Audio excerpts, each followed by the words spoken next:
ممشاك فيها، بمن غراك احساس ما يحده قياس، اغلى من الدنيا ومن هو عليها.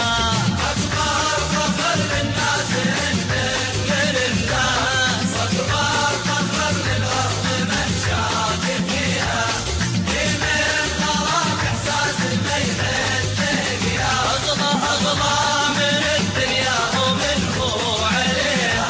نوجه لكم نداء الوقوف إلى جانب السلطان عبدوس في التصويت، وأنا أول واحد باش نكون معاه حتى لآخر لحظة، لأنه فعلا سلطان بأخلاقه وبشهامته قبل صوته، وهو من أهم وأغلى الناس الذين معناتها اللي وقفوا معايا، وكان فعلا صادق وكان فعلا صديق مخلص.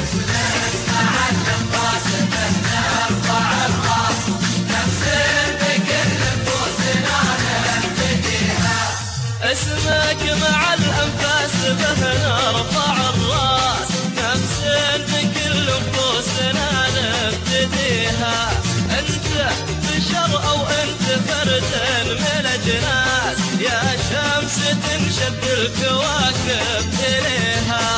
أكبر فخر للناس إنك من الناس، وأكبر فخر للأرض ممشاك فيها، بمن غراك احساس ما يحدك يا الله، اغلى من الدنيا ومن هو. ديال عودة من فلسطين وعبد العزيز اكيد بيستحق الدعم، وخليكم دائما حده، خليكم دائما معه، لانه احسن صوت موجود سعودي سمعناه صار فتره من اللي اجوا في ستار اكاديمي، كثير بيستحق الدعم. بتمنى انه كل الناس تدعمه لانه بيستحق الدعم. وعبد العزيز كمان انا تعاملت معه وقعدت معه فتره، كان بحكي هات هيك كفن كشخصيه، احسن شخصيه عن جد، انسان كثير كثير محترم، كثير متربي، كثير بيحسب كل كلمه بقولها عشان ينجح اللي قدامه.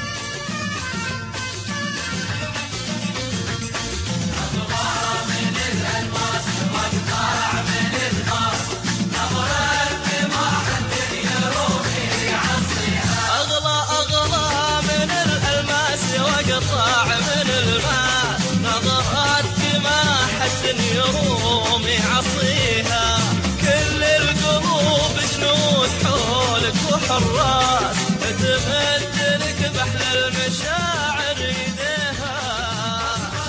أنا بحب عبد العزيز كثير، بشكره وبوجه له تحية، وبقول لهم إن شاء الله هو صار، واحنا بنحبه كثير، ويعني بدنا نضل حده لانه هو سلطان اكاديميه، وانا بحبه كثير بحب يعني اللي بيحبوه